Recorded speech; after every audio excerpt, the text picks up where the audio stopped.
Plays these past 2 days. Okay. So I had LeBron James plus 23 points and assist. Same thing for Anthony Davis. And then I had Damian Lillard. Price Picks gave us a discount, 18 points. And as you know, he went off his first game Yeah. with the Bugs, but a good win streak so far. Fantastic, man.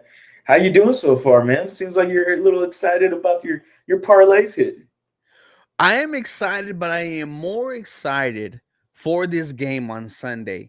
A huge game. And before we get to it, this episode, guys, welcome to another episode of Believe in the Houston Texans. I am one part of your squad, Ruben Calvillo, Mr. 713, joined by the handsome man himself, Harley Dugan, and we are brought to you by Bet Online, the last of major sports league kicks off this week, and Bet Online is your top spot for all your NBA action this season. With NBA postseason, NFL, and college football and NHL in full swing, Bet Online in your number one source for wagering news, odds, trends, and predictions. Get everything NBA at your fingertips with both desktop, mobile access for every sport anytime. Head to the Bet Online today to get in on the action. Don't forget to use our promo code BLEAV, BLEAV, to receive your 50% welcome bonus on your Mm. first deposit. Bet Online, where the game starts. Man, it's hard not to bet on any one of these games every single night. There's something going on. Use our promo code. Hopefully, you win some bread. If you do, let us know. But Harley, Yeah. this game against the Carolina Panthers, I called it a revenge game.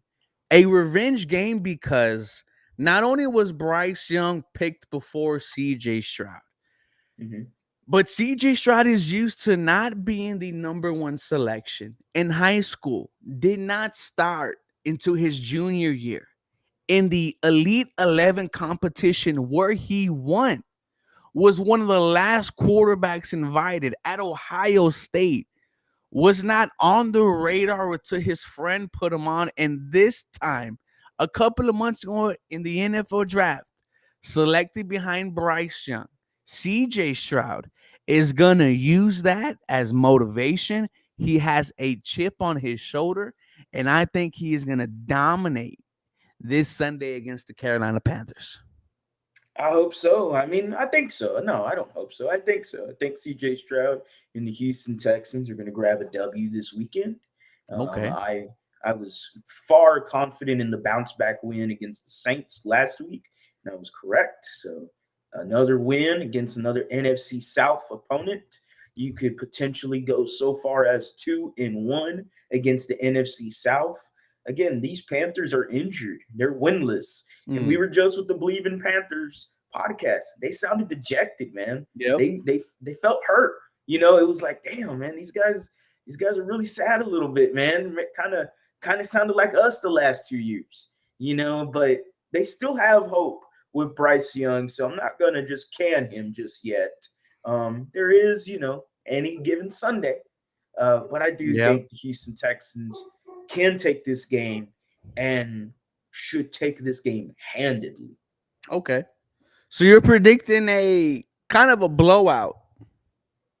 Maybe towards the second half, I No, could see it being competitive. I'm on the same wavelength as you. I am expecting this game to be a statement win for the Houston Texans. You're going to start to separate yourselves from the bottom tier of the NFL. The Carolina Panthers have not won a game.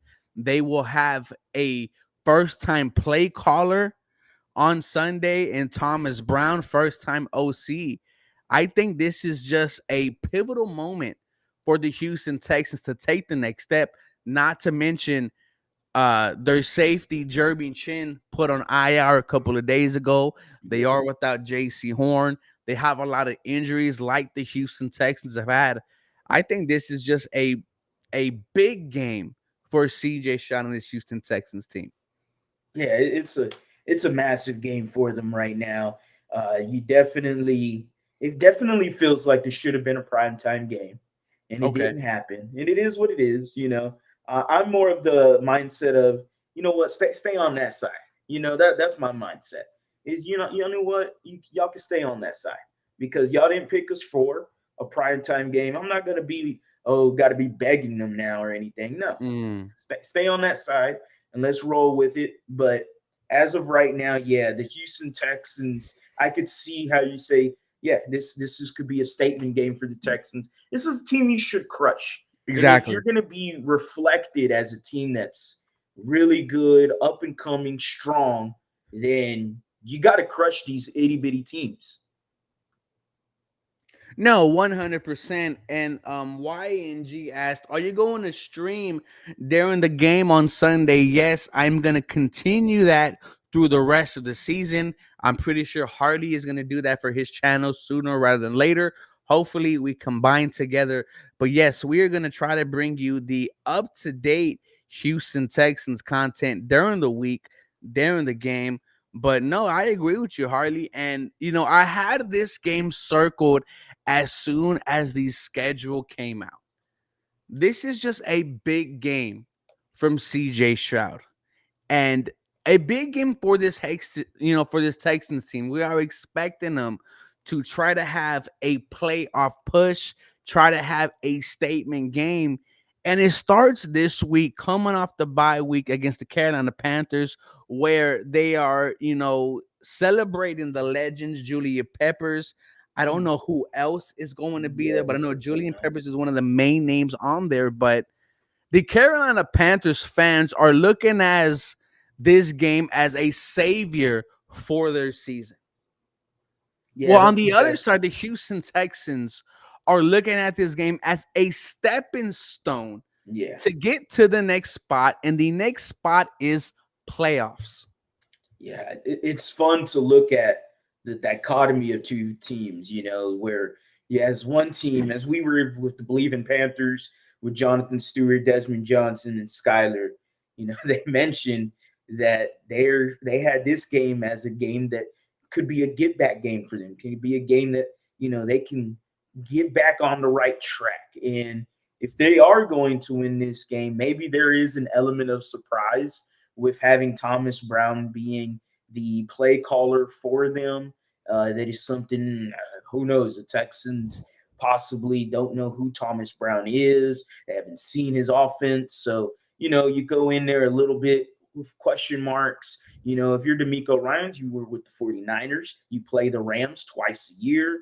He did that for 3 years. So he's faced the Rams. He knows Sean McVay very well. You got to assume that Thomas Brown is going to have his reiterations of the Sean McVay system and whatever else he can do to implement something. I expect maybe some trick plays, Mm-hmm. and it feels like that's been happening week to week with us, right? It Yeah. feels like the trick play thing has been happening against us for a few times now, So teams are desperate, and there's nothing more desperate than an 0-16. They got nothing to lose, right? I mean, they're 0-6.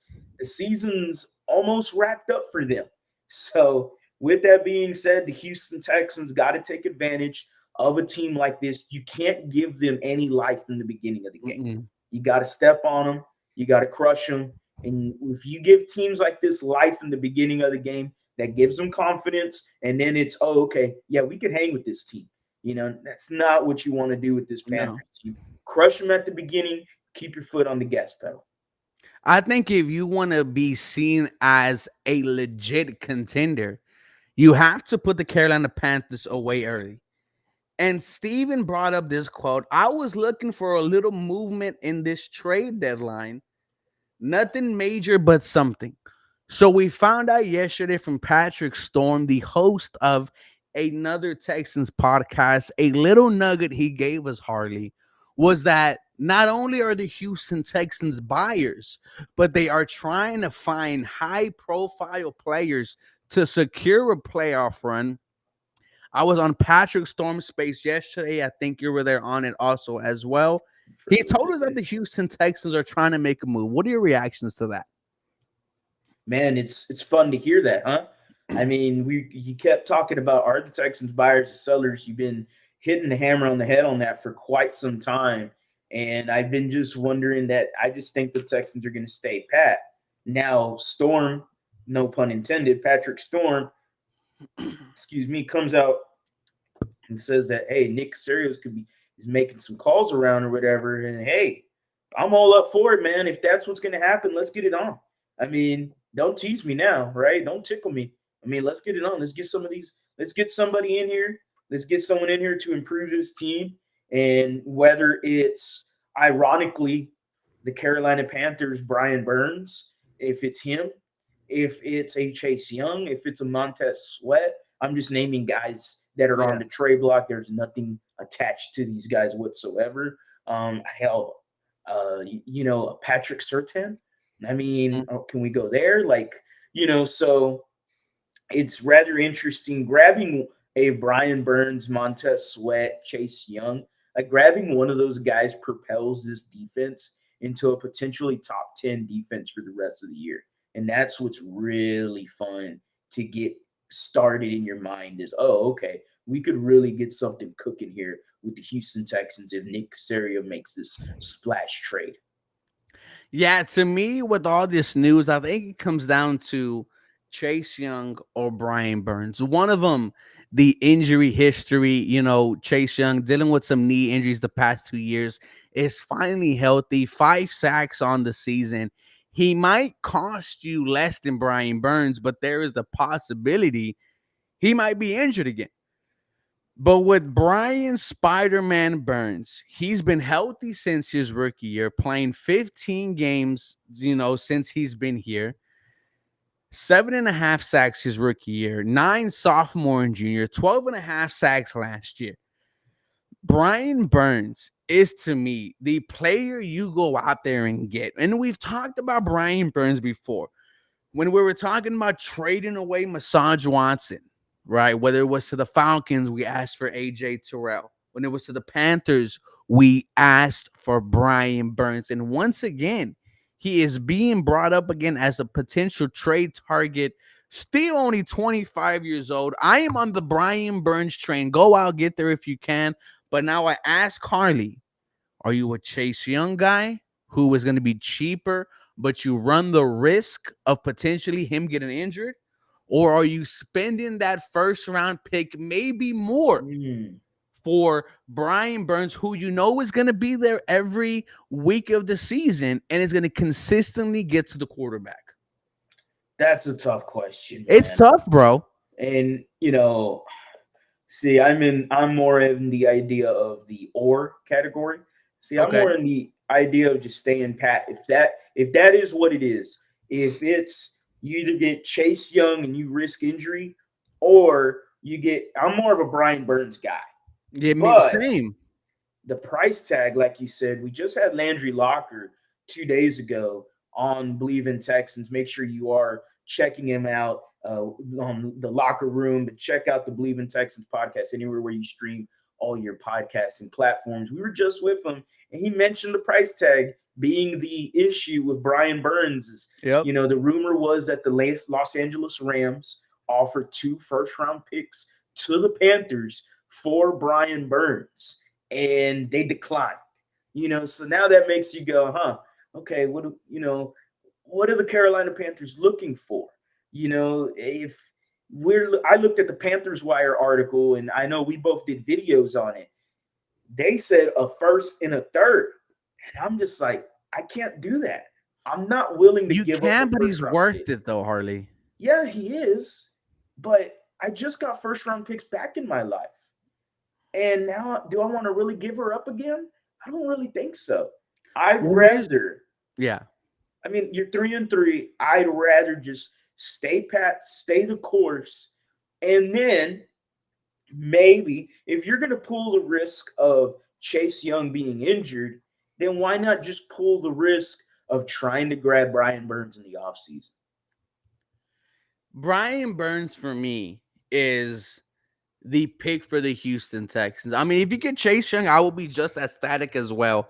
But Yeah. you're running that risk. My thing is, Harley, is why wait to the offseason? Everyone's always saying, oh, just wait to the offseason. We could get a number one wide receiver. We could get all the players that we are trying to get now. But my thing is, why wait? We have CJ Stroud under contract for the next 4 to 5 years. This is what we should have done with Deshaun Watson. Spend money when Mhm. you can. And I'm on the same wavelength as you, Harley. I am right now. If you don't make a trade, that's fine. Let this young team work. Let the Cinderella story happen. But if you dominate the Panthers like we all expect them to do, it is going to be real hard not to envision these Houston Texans making a big time trade. Yeah, I can see your mindset. I really do. I see the mindset. I understand. If you go out there and like the latest comment right there from Freddie, if you go out there and beat them 28-13, like, oh, okay, that's a huge win for this team to squash a lesser opponent. And it does make you go as a fan, man, are we close? Like, do we Mm, just need that one more guy? Is it that kind of year for the Texans? Because come on, think about it. Like, there is everything has been going right so far for yep. this Houston Texans team, right? I mean, it starts with boom. It started with what everyone was calling the downfall of the Texans, Week 18 last year against the Colts. Immediately, boom, uphill. Fire Lovey Smith, you keep moving forward. You interviewed all these fantastic coaches. You got the Miko Ryans. You had a solid free agency. And then you had a home run draft, getting Stroud, trading up for Will. Excited as hell for Texans football. And then you go into training camp. CJ Stroud gets better every single week. We Mm, go into the regular season, and it's here's a boatload of injuries, and you still have had almost a perfect start from yep. CJ Stroud, and you're 3-3. So it does feel like everything is going right so far for this Texans team. Does that mean that if everything is going right, why not make it even sweeter and Mm, go out there and get somebody like you're trying to say? Like, why not go and spend the capital on a Brian Burns? Sure, it makes this defense a top 10 defense legitimately. I'm not willing to spend that first round pick. I am not. It's just that's my only thing. It's that I'll spend a second and a fourth. I'm cool for second and a fourth, but a first round pick, and we don't know where the Browns are going to pick. Now, this and hindsight 2020 we yeah. could come back to this. And let's say the Browns finish and we have the 24th pick in the draft. Now you're like, huh, well, 24th pick for Brian Burns don't sound so bad. But at the moment, we're looking at it like, well, that pick could still fall within the top 15. Mm. It could still happen. And I know Brown's defense has been really phenomenal lately, carrying the team. The run game's been solid, and they've had some help from the NFL referees, as long as some luck along the quarterback position without Massage Watson there. So, with that all being said, we don't know what's going to happen with the Browns pick. I just, again, I don't know. It's tough for me to pull that way because that first round pick is so heavy. It's such a burden for me. I know it's heavy, but Brian Burns, only 25 years old, you're going to get to him in the prime of his career. 4 sacks on the season. We know him and Will Anderson are going to do damage, but just think about what it means for this team, right? Just why wait now? I think if the Houston Texans really want to make a move, they will go ahead and do it. But it's just crazy, Hardy, that we are talking about this. I've said this a couple of times before. This time last year, we were talking about the season already being over for the Houston Texans. Lose as much games as you can to get the number one overall pick. Now we are talking about making trades to make the playoffs, man. We have to come in ownership. We have to come in the front office, our head coach and staff. But I just don't want to, if this team makes the playoffs, I don't want to say, damn, Chase Young or Brian Burns definitely could have helped us win this game. Yeah, I see what you're saying. I see what you're saying. I get their ability to make this defense, like I've said, make this defense a potential top 10 defense. Mm. I understand that. I am just not willing to give up the first round pick. Now, Chase Young, am I willing to make the risk of an injury? Maybe, perhaps. But again, that's also going to depend on his price tag.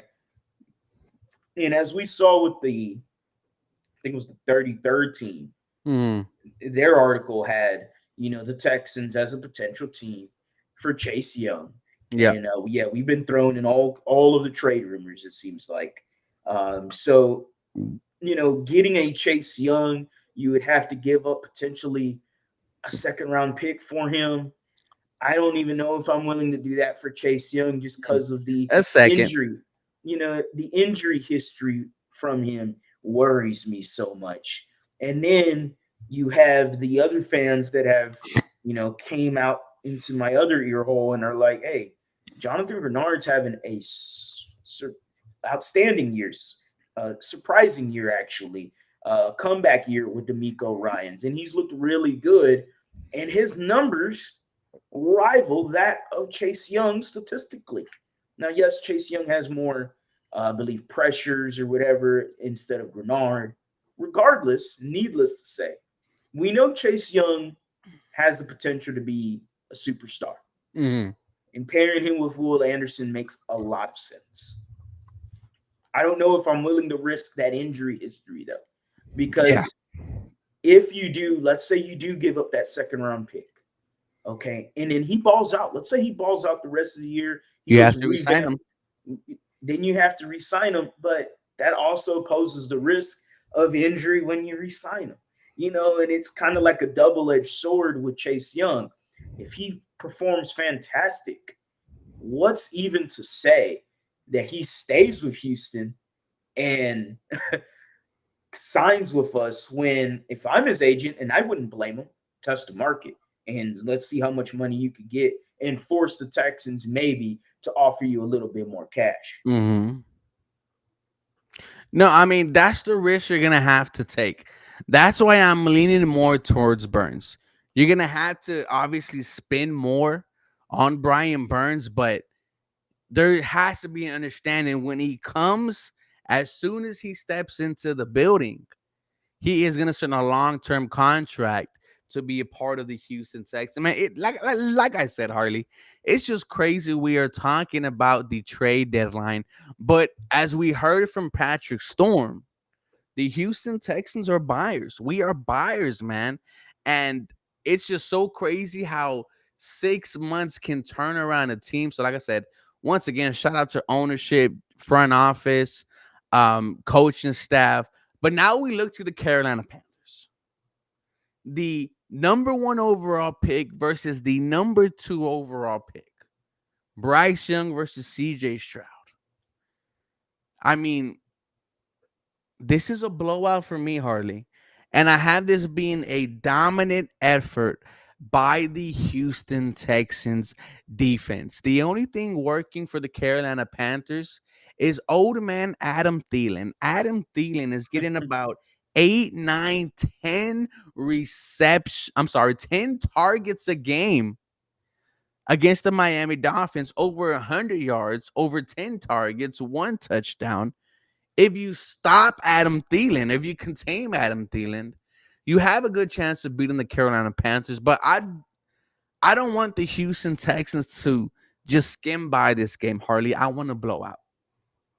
Yeah, I feel you on that. Adam Thielen has been one of those guys that I just still don't believe. Surprising. Yeah, like, I mean, I haven't been with my fantasy team, and I have so many other good receivers, but I'd rather run the risk of starting Garrett Wilson with Zach Wilson instead of Adam Thielen, who for the past weeks has been absolutely magnificent for the Carolina Panthers Mm. ever since Andy Dalton came in, then Bryce Young came back, and it's just been all uphill for him. So yeah, that's definitely a battle for the Houston Texans. We do have Steven Nelson and company. The secondary has been strong for us, regardless of no Derek Stingley, Tavier Thomas, like regardless of the injuries in the secondary. It is still going to be a time to contain Adam Thielen, and it's going to be some problems, but it is what it is, and I think the Houston Texans definitely can contain him. They have the secondary Mm. to do it. They got D'Amico Ryans. They have other guys if needed to contain the weapons for the Carolina Panthers or lack thereof. As we were on the Believe in Panthers podcast, they didn't even know who they're already questioning their starting running back. And they paid Miles Sanders, and they're saying, man, I'd rather have Chuba Hubbard. And Jonathan Stewart said he liked what he saw from the third running back. And that's just upsetting. Like, damn, really? That's how it's gonna be? Like, so, you know, besides Adam Thielen, who else scares you offensively for the Carolina Panthers? I mean, no one. The wide receiving core, Laviska Shenault, former early round pick from the Jaguars, hasn't done Yeah, nothing. yeah, Terrence Marshall requested a trade. Wide receiver hasn't done nothing. Their tight end, Hayden Hurst, hasn't done nothing. No one else scares me. But I mean, I wouldn't even say scare me, Harley, but no one else worries me than Adam Thielen. They will also have another play caller, their second play caller so far this season, and Thomas Brown, who interviewed for head coach of the Houston Texans. But there is a conspiracy theory whether or not Thomas Brown was calling plays the whole season instead of head coach Frank Wright. But this is yeah. going to be I mean, the writing's on the wall here. This should be a game that the Houston Texans separate themselves from the bottom tier of the NFL. They should win this game, Harley. They should, and it's just hilarious talking about that conspiracy theory. That tells you how bad the Carolina Panthers fans like. That just tells you that's just a summary of the season so far. Being 0-6, you're at the point of, oh man, we got to like creating conspiracy theories as to why the offense has been such a Mm. trudge. Just you're not getting anything really too much from Bryce Young. His performance hasn't been great. Overall average, I would say. So, it's been tough for them and it's been a tough season. But that's all more for the Houston Texans to go into Carolina and squash them. This team is 0-6, like we said already. They're 0-6. They got injuries. They have a dejected, melancholic fan base right now. They Mm. are down and almost out. Don't give them no hope. No. Go into Carolina, do your thing, play your game, and let's hope we get to see everything get going for this team. The Carolina Panthers are one of the worst run defenses in the NFL. Could we finally see a breakout game from Damian Pierce? I mean, I don't know, man. With Damian Pierce, I put so much money on him this season, man. I've already lost enough. Do I wanna put my money on him again? I might have to. The Carolina Panthers run defense Hit that is that over. bad. Harley, I ask you this in front of everyone. Don't bullshit me. Is this the start of the Houston Texans playoff push? Yes. Oh! Absolutely. Absolutely. And I know we just talked about this with Landry Locker 2 nights ago live. If anybody wants to catch a live stream again on both of our YouTube channels, you could also check us out on the Believe in Texans podcast, anywhere where you stream all your podcasting platforms. And that gives me hype. Landry said that I'm in the danger zone. I'm looking Mm. ahead of the schedule. And damn it, he's absolutely right. I am a fanatic. And damn it, guilty is charged. Okay. But I am looking at November 26th. I am looking at that Jaguars game, and I'm not looking past any opponent. Okay. Mm. It's always you got to go 1-0 every week. I get that. I understand the mentality. But it's tough not to look ahead, especially with all the crap that you went through, all the mud you went through the last 2 seasons. What is wrong with being a bit optimistic for this Houston What's Texans team? wrong with being confident about your football team? I'm sorry to cut you off, Harley, but I am tired of these comments saying, wait till we play someone good. Let's Mm-hmm. not be too optimistic about this Houston Texans team. My question is, when is it gonna be okay for us to feel confident? When is it going to be okay for us as Texans fans to look at the opposing team and say, I am better than you? Nothing It's like wrong with we it. are scared to say we are a confident football team. We are scared to say we're going to take the next step. But, ladies and gentlemen, me and Harley have been preaching this since training camp. A new head coach in D'Amico Ryans who played for the city of Houston when we were at the lowest. He became rookie defensive player of the year. He became a captain. He became a leader amongst men in a franchise where there was nothing to hype about. But D'Amico Ryans was the start of this Houston Texans team. JJ Watt took the mantle. But Harley, I am tired of these. Let's just wait. Let's just wait. Because if we just wait, we forget to enjoy the moment. I 100% agree with you. I 100% agree with you. I am so sick and tired of my comment section on YouTube. And I appreciate every single one of y'all. I do. But damn, man. I mean, come on, man. If y'all complain about me, I could complain about y'all. I mean, it's a two-way street. And damn it, man. I am upset that we cannot get excited for our team. And I We can't. hate that. Exactly. Like, damn, man, this team is 3-3. We didn't come on 3-3. The way they've won games, beating the Saints, beating the Steelers, beating the Jaguars on the road. Sure, did not start off so hot, but this team is still young. It's inexperienced, and they got a long way to go. But at the end of the day, what do you got to lose? There's nothing to lose. We expected 6 wins from this team, Ooh, 5, 6, maybe 7. And then the hot take was they could go 9-8 and win the division.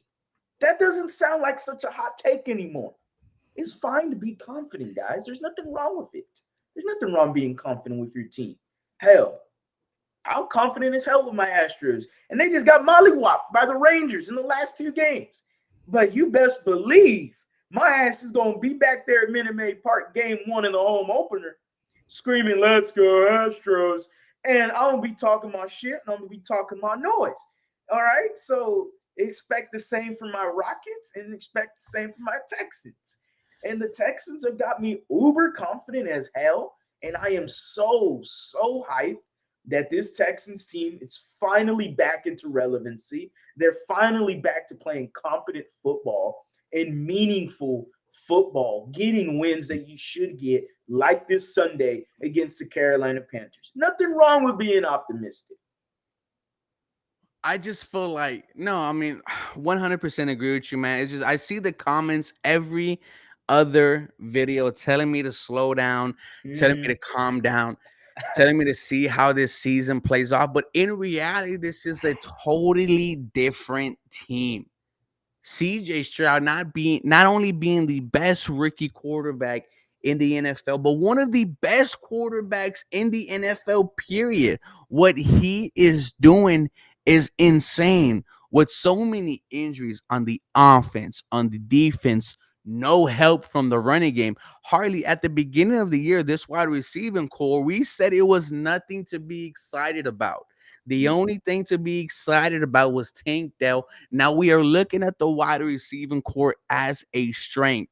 The reason why this team is successful is because of CJ Stroud. And I know he is going to have a chip on his shoulder against the Carolina Panthers, whether he says it or not.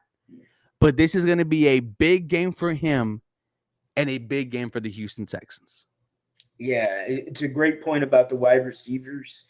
It's an unexpected statistics, unexpected start from this wide receiver class, especially Nico Collins. It has been amazing to see, and it just tells you what it takes to unlock somebody when you have a good to great quarterback in CJ Stroud.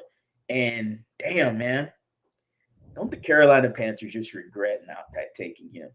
I mean, No, they're kicking it felt like themselves they in were the ass right now.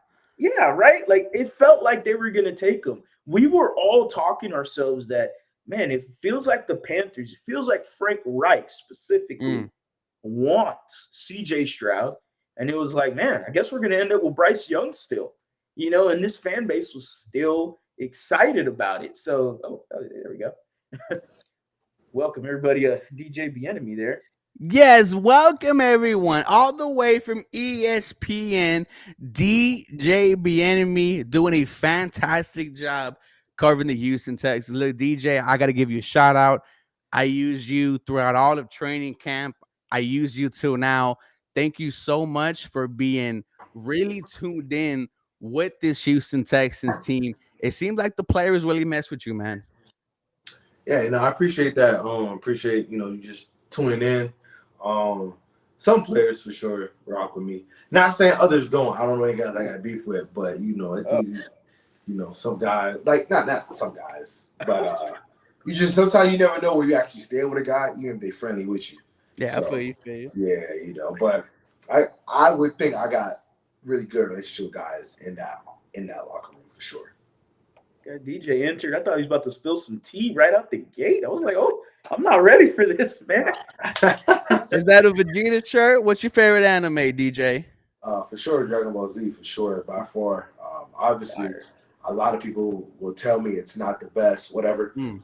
It's the best to me. You feel me?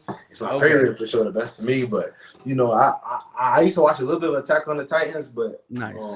I watched a lot of that during the COVID, like 2020, but I don't know why I haven't kept up with it because, like, the actual storyline it's actually pretty good. It's just super intense from the beginning. Like, guys, yeah, super. Just I'm on my One Piece grind. I started One Piece about 2 years ago. Now in episode like 968, I'm in the arc of Wano.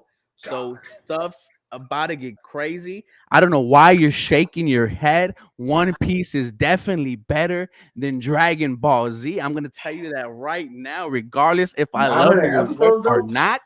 If it take 900 episodes for a show to be better than Dragon Ball Z, then maybe it's not better. Okay, look, how long is Dragon Ball? Then how long is Dragon Ball Z? Thank you so much. So Dragon Ball. So I mean, Dragon Ball Z, and shit. If you want to include Dragon Ball Z, Dragon Ball GT, and even Dragon Ball Super, that's still not even how many 600 episodes?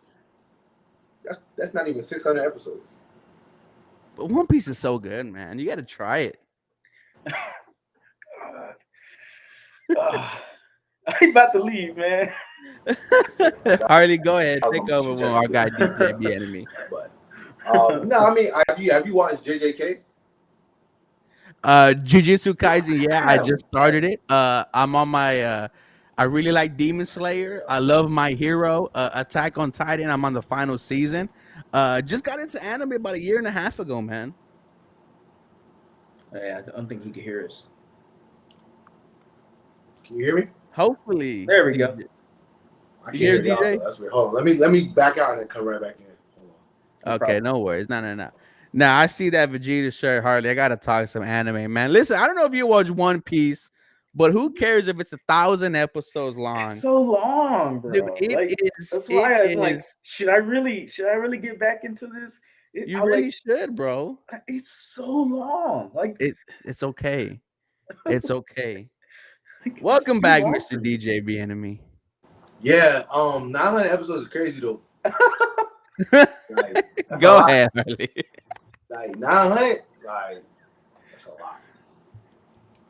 Hey man, so as a flag football connoisseur, okay, The Ah, NFFL. look at him. He The got off that phone right away. He NFFL. went, here we go. As a flag football connoisseur, this man keeps leaving. Okay, there you go. Back on again. As a flag football connoisseur, I gotta say, how was the media of flag football and everything going on? Yep, there. I thought he went out on him again. He keeps re-entering and exiting. Tell her, Hopefully mom, that's more. please, please, please. Did it All right, work? go ahead. But as a flag football connoisseur, Yeah, I've played some flag football in my day, and I just nothing crazy. I created the flag football team in my school, but that's all cool. right. Media flag football, man, that looked like so much fun. How much fun was that, man? It was a lot of fun, but sadly, like I couldn't even like be at my full strength because I had went to the media flag football game in August. I had a bad hammy, Mm. so I was performing with a bad hammy. But it was fun though.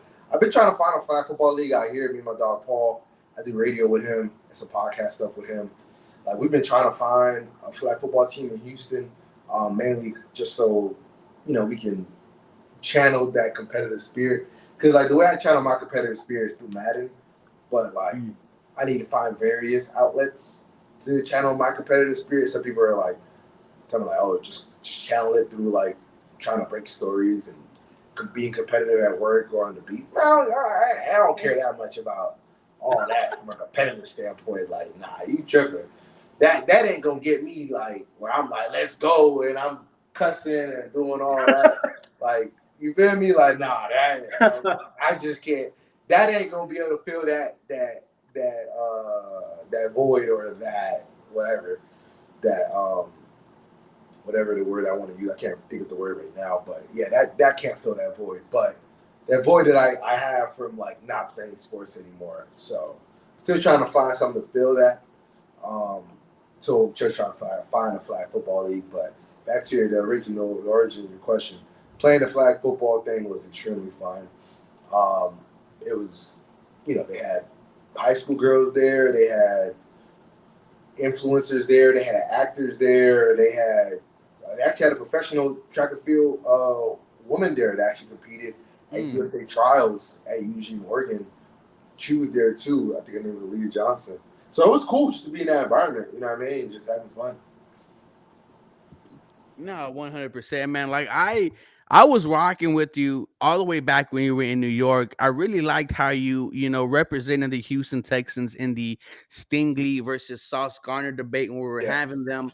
But up until now, DJ, what are your thoughts about this young Houston Texans team? Because it being Harley's eyes, we are surpassing all expectations, right? We've been here since all the way back to 2002, but this is the most exciting time it has ever been for us to be a Really? Houston Texans fan.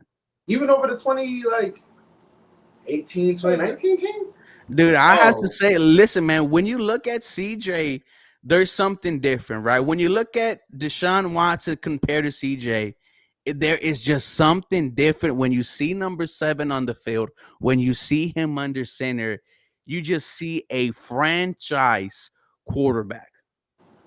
I understand Deshaun left here on bad terms. I understand that. I understand Deshaun is a very, very, It very wasn't disliked just man. bad terms, DJ. He left. He honestly is a very disliked man among NFL fans and the feminist community, and rightfully so.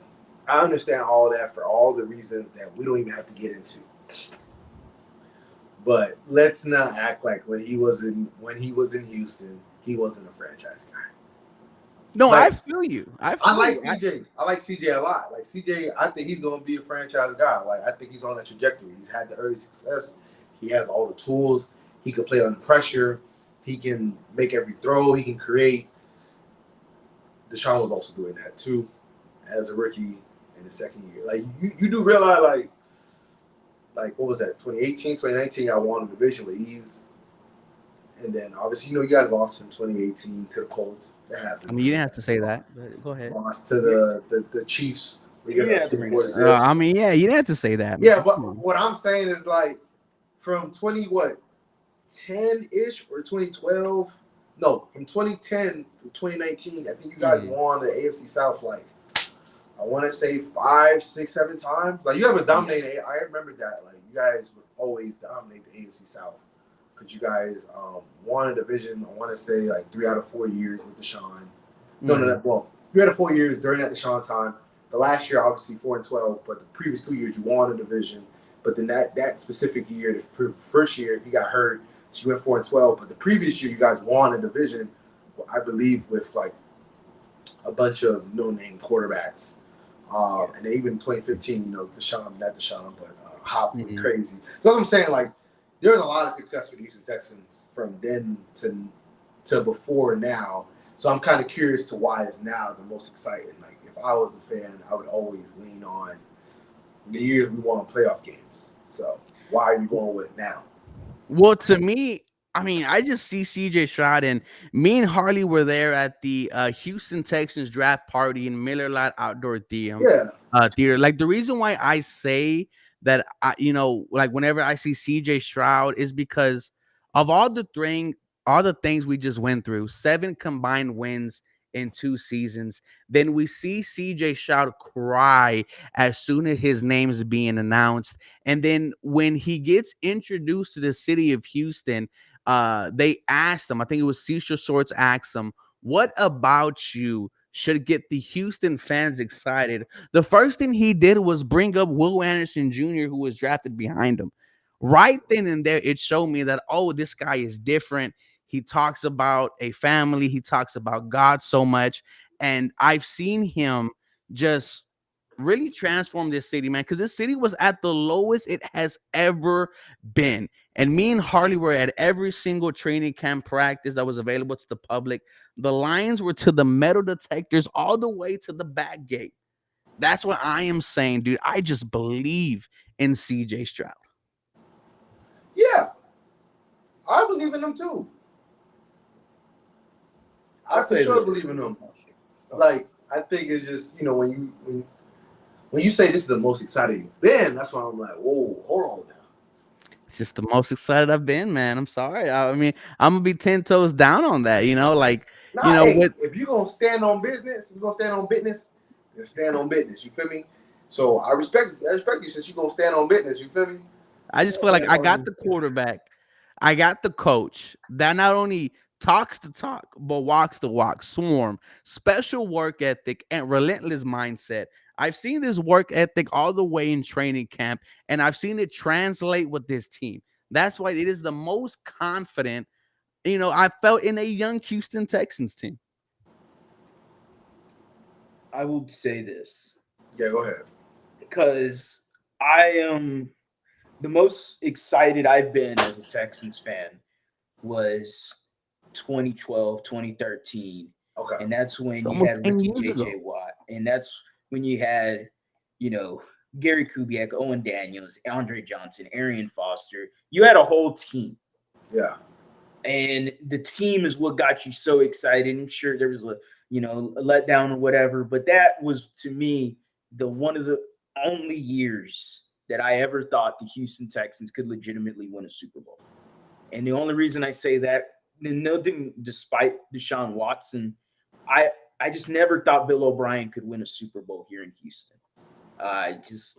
Sure, I still believe that he was a benefactor to a lot of the prior success that Gary Kubiak left here in Houston, just because of some of the players that were still left over from those teams. And yes, Andre and Arian, sure, they went out the door. But you did still have DeAndre Hopkins. And credit to Rick Smith for getting Deshaun Watson. I am not, I think Deshaun Watson gets obviously muddled because of everything that happened. He was fantastic when he was here. It's just, sour taste, whatnot. We don't have to get into that. Yeah, for sure. But, for sure.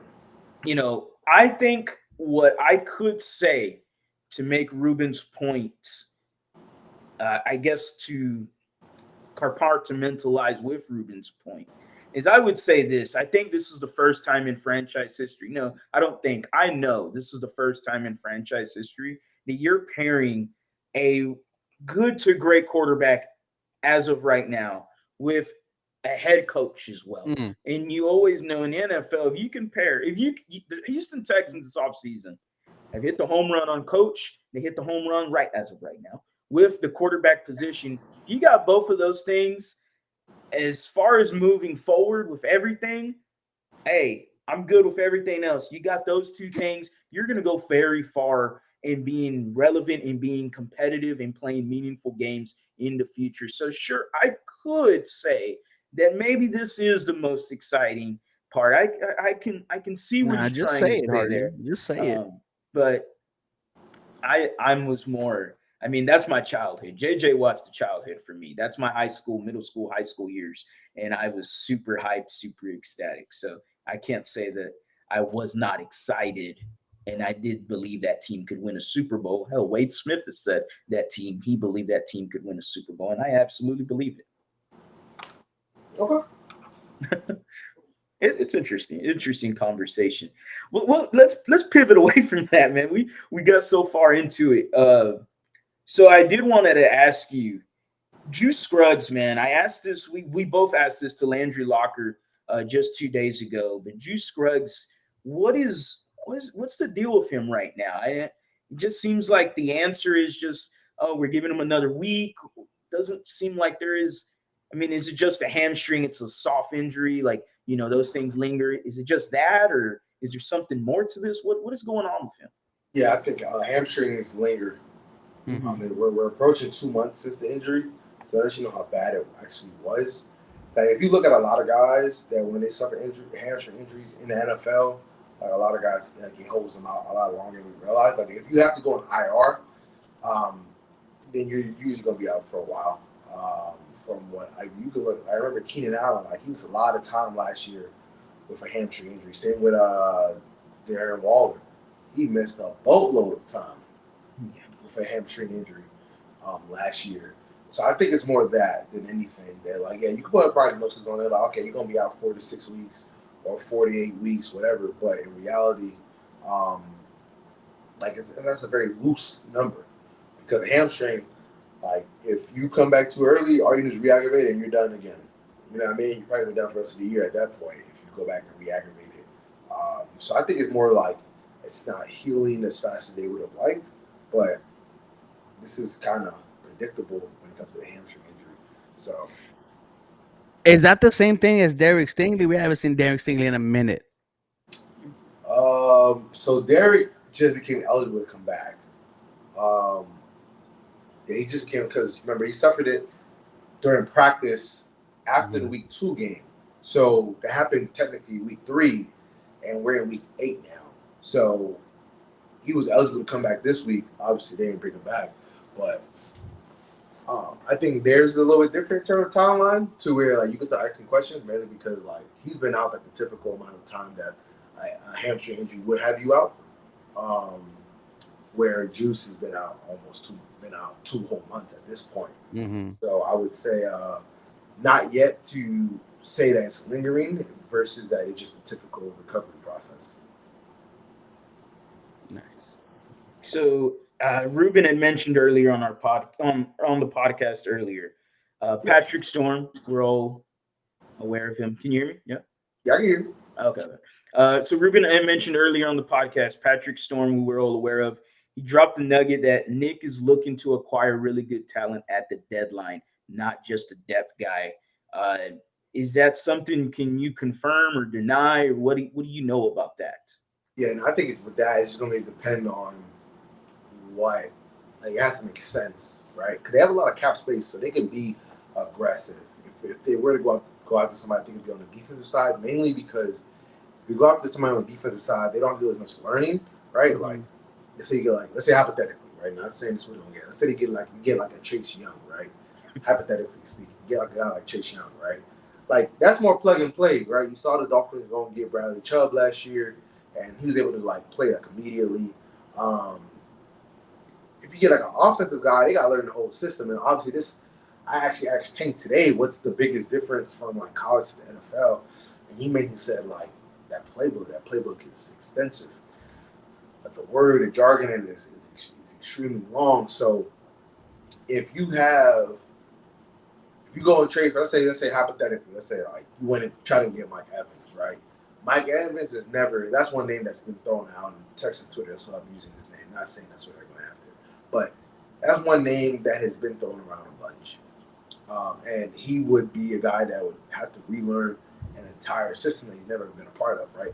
Like he doesn't even like he's never even been a part of guys that, like for example, like the Browns and Rams have some similarities, which is why you could see Baker go from Cleveland to the Panthers and then go to the Rams halfway through the week and play in a game and look semi decent because they have a lot of carryover from the language, right? Mike Evans has played for Bruce Arians.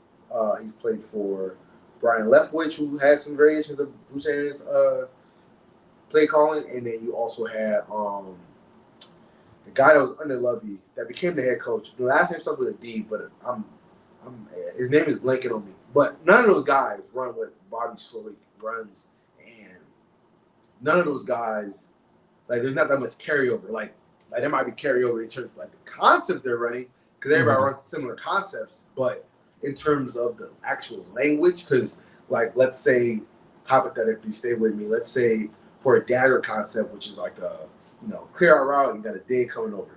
Let's say a specific team calls that frog or whatever, and that's what dagger means in that system. And in another system, frog could mean a bench concept where you have, or a bench concept where you have an out route and you have a deep 7 route, or let's say it's in a different offense, it means smash. You know what I mean? Where you got a corner route, you got a hitch route on the outside. So, like that might be like, okay, just learn that. Like, just, all right, this for this offense. But it's a lot harder to learn that on the fly because they're not going to be, all right, this is the play call, frog. No, it's going to be protection. There's going to be protection set within the play, paired with the concept, paired with the formation, and then have you guys, like, I don't know if you guys seen, but there's a video of Tua just going through one play call, and it was like this man was speaking a completely different language. Like 18 words long. Yeah, it was like 18 just for one play. Yeah. So that's more or less, my trepidation with acquiring like a guy on offense. Because like, if you want to get a guy on offense that can move the needle, you're gonna need him to help you immediately, right? And those guys, it's a bit of a struggle in turn because again, like you don't like the playbook is obviously extensive, and you want to play fast versus like thinking while you're playing. And we all know, like if you're thinking while you're playing, you're just gonna play slow and bad. So that's kind of where I am on that.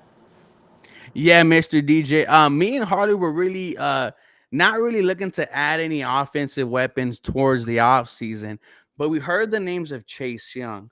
We heard the names of Brian Burns being potentially mentioned with the Houston Texans. Did any one of those names excite you at all? Yeah, man, both of them are hella players, man. Those guys are really good. I think if you were to, let's say hypothetically, you were to bring in one of those guys, like you're basically waving goodbye to Jonathan Bernard, right? Because he's also in the last year of his deal. Currently leads the team in sacks. So if you bring in a guy like Chase, bring in a guy like Brian Burns, you're basically saying the money because you have to extend both of those guys. The money that we had for Grenard or potential for Grenard now is going to go to those guys. And Grenard, this is your last year here. So, like, because again, like, you can't give up that capital you gave up to get Will, then give up capital to get Chase or Burns, and then pay Grenard, who also plays edge, right? Because Grenard could possibly earn up to, like, probably, if he continues his pace, he can earn up to at least $10 million on the open market because we saw what Obi got last year. I think he got like 7.5 last year. Yeah, he only had 5.5 sacks last year. He got them all at the end of the season. He still was able to get like 7.5 on the open market, with the Browns. So that's the only thing where it's like, you're not gonna, if you bring in a guy like that, you're basically saying goodbye to Gennard, which is whatever. And then because Gennard's gonna, if he on the open market, he can get 10. As long as he continues at his pace, he can get 10. I've seen Carl Lawson get 15 on the open market. Yes. So. We got the Carolina Panthers coming up, man. We were just on a crossover with the Believe in Panthers podcast with Desmond Johnson, Skyler, and former running back Jonathan Stewart. And, man, it was they feel dejected, man. I Mm. feel, I don't feel sorry for them because last 2 years here in Houston has been rough, needless to say. And it's finally feels great to be back in the round of 32 NFL teams. Uh, they're dejected though, man. The mood over there is somewhat depressing. Mhm. They have this conspiracy theory to wrap their mind around the offensive struggles, and Locker kind of laughed at it. So I want to hear what you think about it. The conspiracy theory here is with Thomas Brown taking over as the offensive coordinator, they believe that he's always been the offensive coordinator Mm. and that Frank Reich, they've never actually seen him call plays, and that they do believe that Thomas What? Brown has been the guy. No, What? dude, this is everyone. Like I've seen this on TikTok, I've seen this Yeah, on YouTube. They were saying, when was the last time you saw Frank Reich calling a play with with the walkie-talkie? and That's it's just a little that's odd. a crazy conspiracy. It That's is. a It crazy. is. Man, And yeah, they're no, that's a believing crazy it. conspiracy. Yeah, no, They're it's for believing it. sure, Tom. Because like, if he had been calling plays, I think we would have known that by now, based off of like the answers that like the DC has given us, the answer that D'Amico has given us in terms of like how to game plan for somebody that hasn't called plays before, and like I know someone very close to Thomas. That man ain't been calling plays. Yeah, I know someone Okay. very close to him. That man has not been calling plays. Okay. Yeah, I guess believing Panthers needs to get you on then, man. yeah, yeah. DJ, you have any predictions for this Sunday's matchup against the Panthers? Um, I think the Texans win. Okay. Yeah, I think the Texans win. I don't think it's a blowout. I think it's a one possession game, maybe four 3 points, or maybe seven. One possession game. Mainly because it's hard in the league. It's hard to blow people out. That's one. Two, it's really hard to win on the road. Like I know the Texans mollywop the Jags, but that's rare, right? Hmm. Like it's rare where people, even bad teams at home, they don't even get mollywop because it's hard to win on the road, from the crowd noise to the comfortability from traveling to the comfortability of just the players on the opposite side being in their comfort space in their homes, not having to do too much different. Their routine is pretty similar to what they've been doing. Um, so yeah, I think and again, like I remember, when we thought like, oh, the Texans about to go on a little bit of a winning streak, and they go to Atlanta and they lose, and Yeah. he allowed Desiree to throw for the most passing yards he's thrown in his career. So. So yeah, my prediction is Texans win 24-17. Hmm. Okay. The Panthers team over there did not like that. I thought that it would tend to be more of a blowout going towards the second half. I even though they did change my mind a little bit because they did say they are going to have like a ring of honor per se with Julius Yeah. Peppers and one more other player. So that could energize the team, and I'm not saying it per se did that with the Houston Texans against the Steelers. I was there for the game. It was already energetic before the game even started. It was pretty much 60-40 Texans Steelers in NRG. So it was pretty exciting. Maybe the Carolina Panthers, play their asses off. And do you think there is, though, like since Thomas Brown, and I'm glad that's debunked, uh, is going to be calling plays for the first time, do you think that is a problem per se for D'Amico Ryans, just in the mindset of he's maybe never seen him call plays or he hasn't seen anything from him? Yeah, like third downs is when it will pop up because you just don't know what he likes to do. This is gonna be something where like watch the first half and then see what adjustment they make in the second half, because um, mainly again he's never called plays before, so they're kind of going to semi blind, right? Like you can try to what concept they're gonna run, but you don't know when they're gonna run them Mhm. because you don't know their tendencies anymore. So I would say it could get some issues early, but I want to see what adjustment D'Amico make at half to kind of mitigate the surprise factor. Like I fully expect that first drive for the Panthers to result in points, mainly because they have no because they don't have any familiarity with what Thomas is gonna call a what down and distances and things like that. Unless like first and second down, like the Texans blow them off the ball, get a sack, and then like 3rd and 15, and all right, then obviously they're not gonna score on that drive. But I think I think in that first drive they'll probably end up with some points, mainly because it's gonna be his first 15, and they don't have any idea on what's actually gonna come from a film when they're studying film. Like they don't know based off of the tendency of the coordinator what's gonna come when it's gonna come.